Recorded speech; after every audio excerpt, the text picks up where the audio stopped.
He stood with his hands behind his back, the cuffs cold against his skin. The judge, high above on his bench, stared down through half-moon glasses. The courtroom was silent, but the air was thick with judgment. One side of the gallery sneered. The other side, empty chairs. No one came for him. No mother. No brother. No friend. Just the echo of his own breath and the sound of a future crumbling. "I hereby sentence you," the judge began, his voice flat, automatic, almost bored. But each syllable slammed like a gavel onto the heart of a 17-year-old boy who had never been truly seen. He had spoken no words. He had barely been allowed to. His lawyer, appointed 5 minutes before the hearing, had skimmed his file. No one had heard his side. No one cared to. And then, something happened. The court clerk fumbled a folder. The judge paused, squinting. There was a document. An error. A missing report that hadn't been presented. The judge looked again. Then again. And his eyes widened. "What is this?" he asked, flipping through the pages. Silence. Then murmurs. Then whispers. No one expected what followed. Not even him. 3 months before that courtroom moment, he was just another teenager walking home from school in Eastwood, a neighborhood known more for its statistics than its stories. He wore second-hand sneakers, his backpack held together with tape, and a mind full of questions no one ever stopped long enough to hear. His name was Jordan Ellis. Jordan's world was a narrow corridor: school, home, the bodega on 6th Street, and the cracked basketball court under the highway. But he carried something bigger inside him. He had ideas. Questions about fairness. About why his school textbooks were 5 years out of date. Why his mother worked 2 jobs and still chose between rent or electricity. Why he was taught to recite the Constitution but never given its full protection. His mother, Denise Ellis, was his anchor. A nurse aide working night shifts, she came home with her back sore and her eyes tired, but her love fierce. She told him he could be more. Do more. But the world outside their apartment didn't echo her belief. Teachers dismissed him. Police watched him. Strangers crossed streets to avoid him. No matter how hard he tried to stay invisible, trouble always saw him first. One Friday night, trouble found him again. He was walking home from his cousin's house. A commotion broke out near a liquor store just a block away. Sirens wailed. Lights flashed. A figure, similar height, similar hoodie, ran past. And within minutes, Jordan found himself on the ground, knees in his back, the cold metal of handcuffs snapping shut. He tried to explain. That he didn't run. That he was walking, just walking. That his cousin could vouch for him. But no one listened. At the precinct, the paperwork was done before the questions. He was charged with attempted robbery, based on a shaky witness description and a grainy camera clip that showed a male in a gray hoodie. That was all it took. He spent the weekend in a juvenile detention cell, 4 gray walls and 1 flickering light. No visitors. No calls. Just Jordan, replaying every second, trying to understand how doing nothing still led to everything falling apart. And when Monday came, so did court. The courtroom was packed, but not for him. His case was one of dozens on the docket that morning, slotted between a traffic dispute and a domestic charge. Just another number. Another brown face. Another case file buried beneath a pile of assumptions. Jordan sat in his oversized orange jumpsuit, his ankles shackled to a chair that squeaked every time he shifted. The bailiff never made eye contact. The public defender, overworked and underpaid, greeted him with a hurried nod and no name. When the judge called his case, it was without tone, without weight, like reciting a grocery list. Docket 52C. Jordan Ellis. Juvenile. Attempted robbery. The assistant district attorney stood up with a confidence that comes from knowing the system is built in your favor. She read from a short report. Suspect matched the description provided by the store clerk. Gray hoodie. African-American male. Between 5 feet 7 inches and 5 feet 9 inches. Ran from the scene. It was all vague. Hollow. But somehow it sounded final. The judge glanced at Jordan. Then at the attorney. Any objections from defense? Jordan turned to his lawyer, hoping, praying, say something. But all he got was a tired shrug. No objections, Your Honor. And just like that, a boy's life tilted closer to disaster. The prosecutor requested detention pending trial. The judge nodded. Motion granted. But just before the gavel dropped, the clerk spoke up, timidly. Your Honor, there's an addendum file. It was sent in late. I don't think it was reviewed. The judge frowned. Bring it here. Pages shuffled. Eyebrows lifted. He read silently. Then again.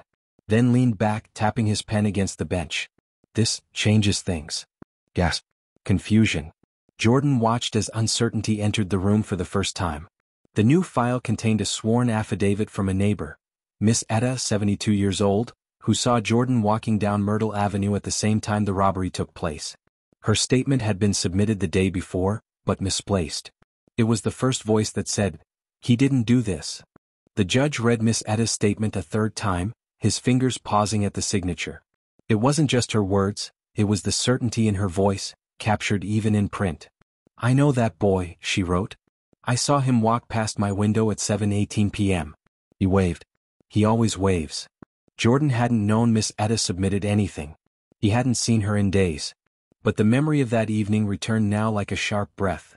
Her watering the plants on her porch, her smile, the little wave he gave without thinking. Just a habit.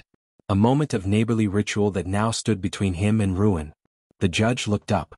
"Counselor, was this document made available to you?" The public defender stammered. "No, Your Honor.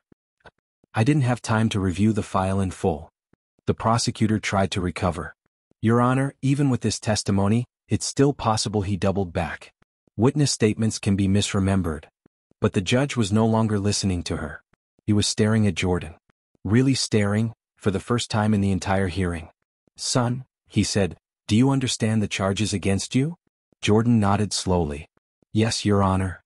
"And do you understand what this document might mean for your case?" I think so," he answered, voice quiet. The judge tapped his pen again, then leaned forward. "You'll be released into supervised custody pending a full investigation. But let me be clear, if this statement is verified and your alibi holds, these charges will be dropped." Jordan didn't respond. Couldn't respond. The room had blurred, gone hazy at the edges. For days he had been invisible, muted. Now suddenly he existed again. He turned to the gallery, hoping maybe his mother had slipped in unnoticed. She hadn't. But the bailiff's nod told him it didn't matter, not in this moment. He would walk out of the courtroom that afternoon. But something deeper had shifted. This wasn't just a mistake corrected.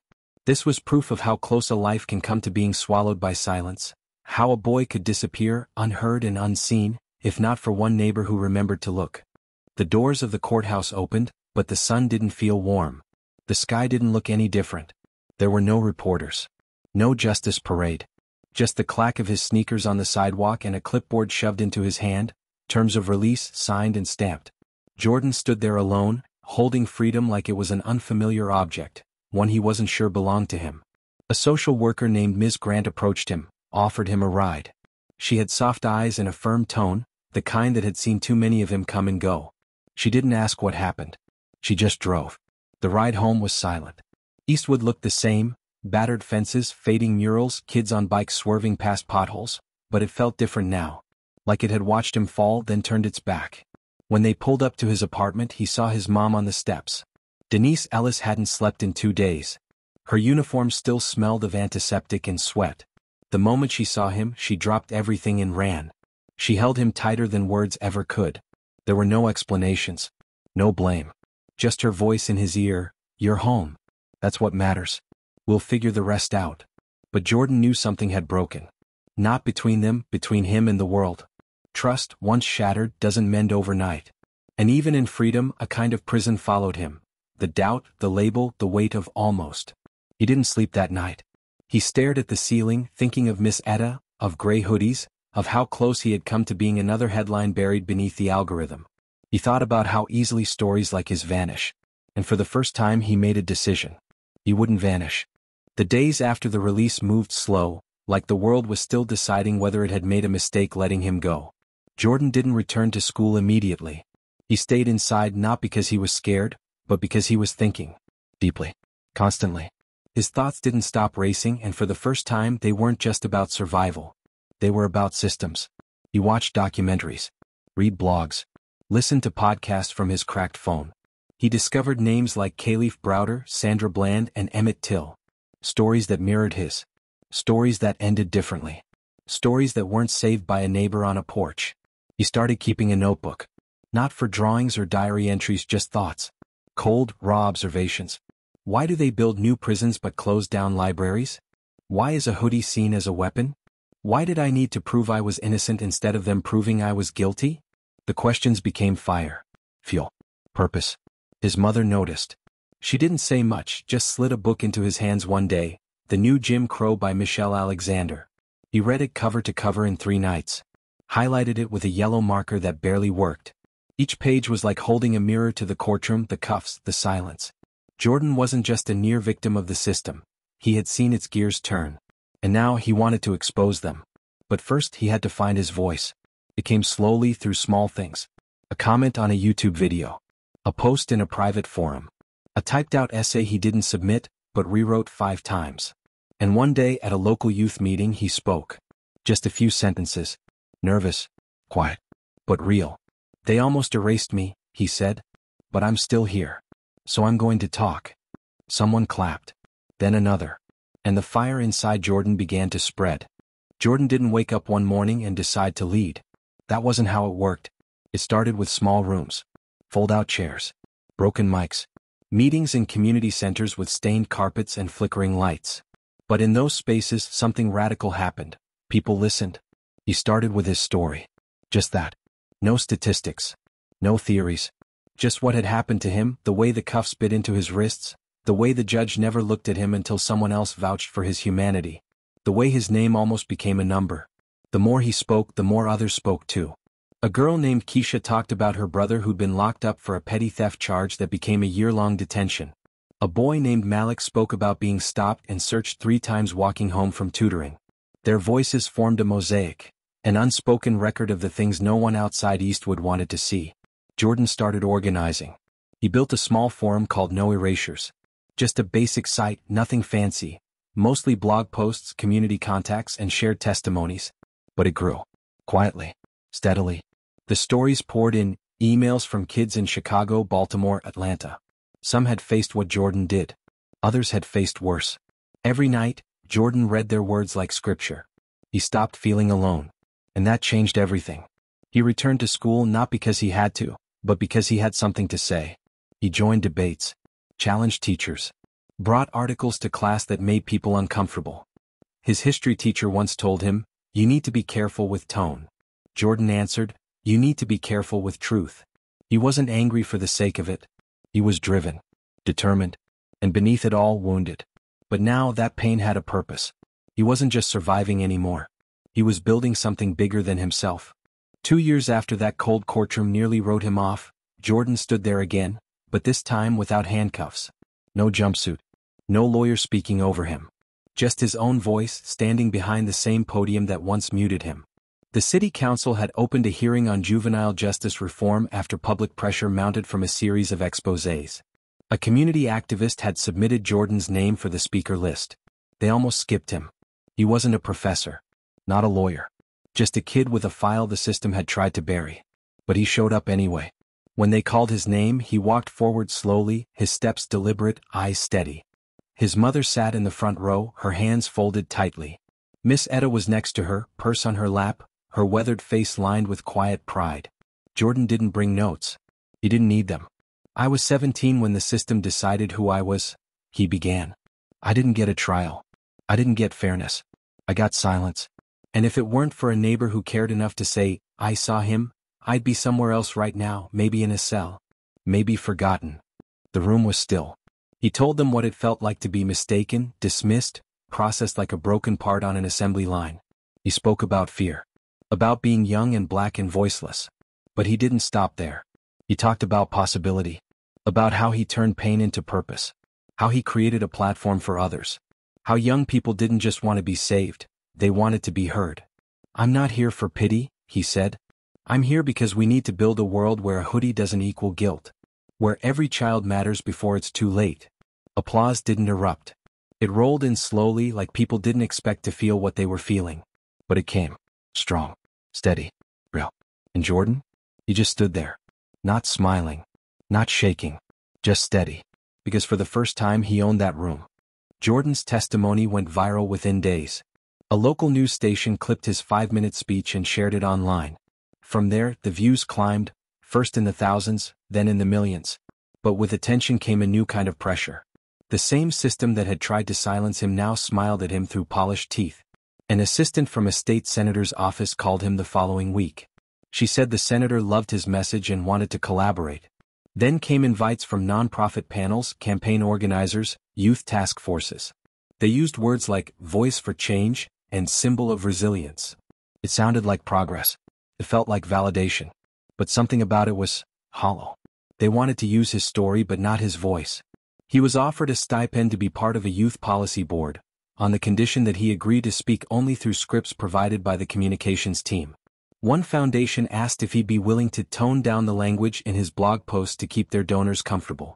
Even a local education board chair smiled at him across a luncheon table and said, "You could be our next great spokesperson for reform. Just make sure you don't alienate the moderates." Jordan didn't rage. He observed. He realized the system doesn't always destroy what it fears. Sometimes it absorbs it, co-opts it, polishes it until it's no longer a threat, just a slogan. He declined the offers that asked him to shrink. He kept speaking unscripted. He kept writing raw. His community trusted him because he had nothing to sell them, only truth. And the truth didn't come in press kits or branding campaigns. It came from lived experience. It came from scars. He wasn't interested in being a face on a pamphlet. He wanted to be a force behind change. And change, real change, is never comfortable. Jordan had learned how to navigate systems. He'd learned how to push back, how to build, how to stand in rooms where he once wasn't allowed to speak. But nothing prepared him for what came next. It was a Saturday morning when he got the call. Keisha's brother, Jarrell, the same boy who'd once shared his story at the youth forum, had been shot by police during a stop for a suspicious movement in a store parking lot. The body cam footage wouldn't be released. The department cited ongoing review. But the facts, as they always did, told a different story. Jarrell was unarmed. He was reaching for his phone. The neighborhood cracked in two. Vigils turned to protest. Chants echoed into the night, "Say his name." Signs flooded the streets. Jordan didn't speak at first. He listened. Grief held Keisha's hand during the memorial as she collapsed into her mother's arms. He didn't try to be a leader in that moment. He was just a brother in pain. But 2 nights later he stood in front of City Hall, candles burning at his feet, and told the crowd the truth. "I'm tired of telling stories that end in tombstones.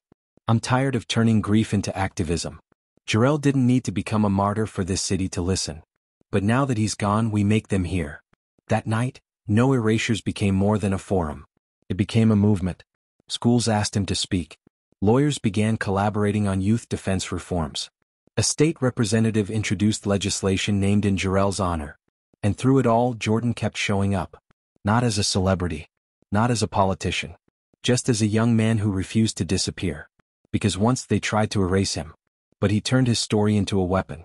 And now, with every word, every step, every truth he dared to tell, he made sure the system would never forget his name again. Like my video and subscribe my channel for more daily videos. Thanks.